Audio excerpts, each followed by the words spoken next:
Alright, I want you guys to watch this with me.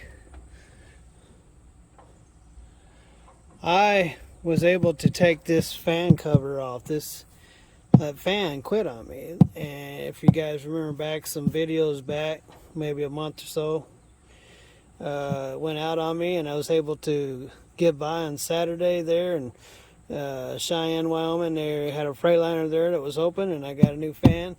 But anyway, one time out in Fernley, I was suffocating in heat, and I was like, man, there's no air coming through here. So I pulled this fan out and was able to reach inside there with a comb and clean that. See, that's what I got clean right there, and it started cooling me down. But you can see how caked up it was. Let's see if we can get it out.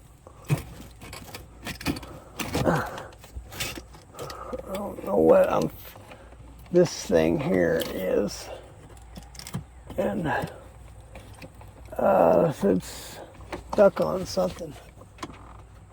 I think I might be trying to break something. I think that's a thermostat.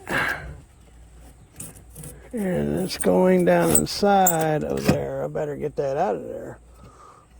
Glad we paid attention to that. Let me look on the other side. Okay, we got it. What a dirty mess. So you guys seen it with me. Now I saved $285. Oh, I'm sorry, I knocked you guys out of the stand. I apologize.